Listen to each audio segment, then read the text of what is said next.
Anong relihiyon ba ang maliligtas? Alam nyo mga kaibigan, mga kapatid, kahit anong galugad mo sa Biblia, ay wala kang makikita na ang isang relihiyon ay kayang makapagligtas sa isang kaluluwa man lang ng isang tao. Hindi po daan ang relihiyon para ang tao ay magkaroon ng buhay na walang hanggan. Dahil ito po ang tatandaan nyo, kahit na saang relihiyon ka pa pumunta, kahit na aniban mo pa ang lahat, pero in the first place, wala ka namang tunay na pananampalataya sa ating Panginoong Jesucristo at wala kang relasyon sa Diyos at hindi ka ipanganak muli, ay hindi ka makakaranas ng kaligtasan. Alam nyo, sa panahon natin ngayon, marami ang nagsasabi, umanib ka sa ganito, kami ang tunay, kami ang tama. Pero alam mo, kahit umanib ka sa mga yan at wala kang relasyon sa ating Panginoong Jesucristo, wala kang pananampalataya sa iyong puso, hindi mo mararanasan ang buhay na walang hanggan, ang kaligtasan. Kaya nga kahit na ikaw ay magsimba pa linggo-linggo, kahit na ikaw pa ay ilang beses nang nabautismuhan, kahit na ikaw ay giver pagdating sa bahay-sambahan,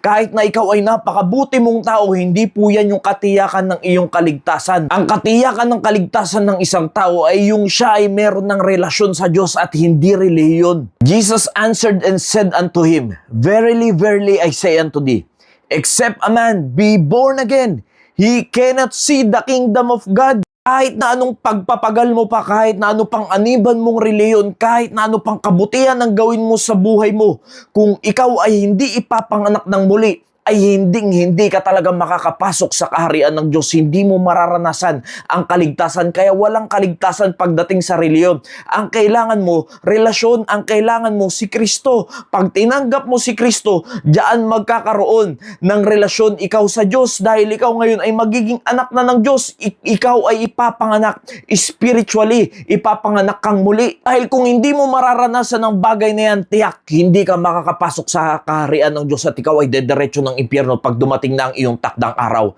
Dahil marami ang nagkakala at marami ang nagagalit pagdating sa sinabing born again. Dahil ang akala nila pagdating sa salitang born again, ayan ay religion. Dahil ito ang tatandaan nyo, kahit na ano pang reliyon niyang kinaaniban nyo ngayon, kung kayo ay hindi pa naboborn again, ay impyerno ang punta nyo at hindi kayo makakarating sa kaharian ng Diyos. Napakalinaw ng talatang yan. Ang kailangan mo, ipanganak kang muli sa Espiritu. Marvel not that I said unto thee, ye must be born again. Kaya nga pagdating sa kapanganakang muli, napakahalaga niyan. Kailangan, ye must. Kailangan gawin mo na ikaw ay sumampalataya sa ating Panginoong Jesucristo para maranasan mo yung kapanganakang muli para maging anak ka ng Diyos. Jesus said unto him, I am the way, the truth, and the life. No man cometh unto the Father but by me. Hindi pa ba malinaw sa atin ang mga talatang yan? Hindi po relihiyon. Hindi sa kung ano yung aaniban mo. Ang kailangan mo si Kristo dahil siya lang yung daan.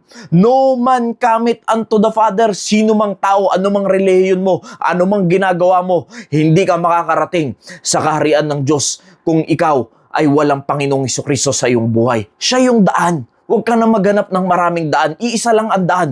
Hindi sinabi dyan ways. Siya lang yung way patungo sa kaharian ng Diyos. Kung naguguluhan ka, gusto mo ng katotohanan, kay Kristo mo lang yan matatagpuan dahil siya lang ang totoo. Siya lang ang may katotohanan. Ang lahat ay kasinungalingan na dahil lahat ay ama ng dyablo at siya ang nagahari sa kasinungalingan. At kung gusto mo ng buhay, walang iba kundi sa ating Panginoong Hesus. Nasa Kanya lang ang susi sa buhay na walang hanggan, wala na sa iba. But as many as receive Him, to them gave He power to become the sons of God, even to them that believe on His name. Yan yung explanation sa kapanganakang muli spiritual, na pag ikaw ay tinanggap mo yung regalong kaligtasan.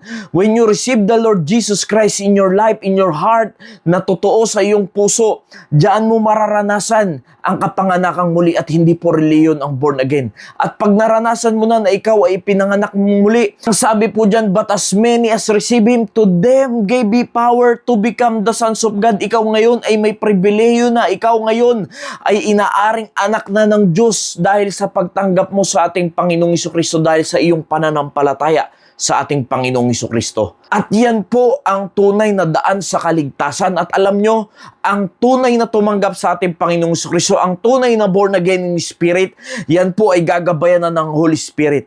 At ikaw ngayon ay aware ka na pagdating sa kasalanan. Kaya maling sabihin na pagka tinanggap mo ang Panginoon, okay lang na gumawa ka ng kasalanan. Mali po.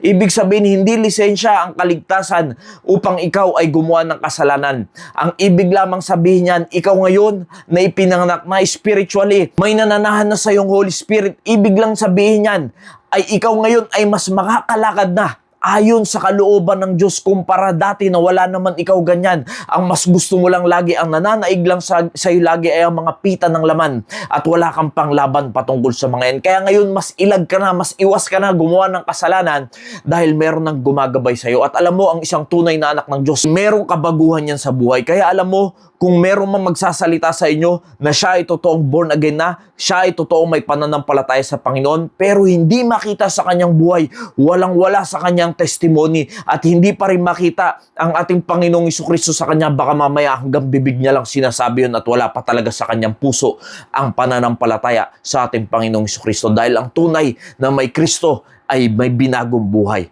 Nawa naging pagpapala po ang mensaheng ito. Maraming salamat po and God bless you all.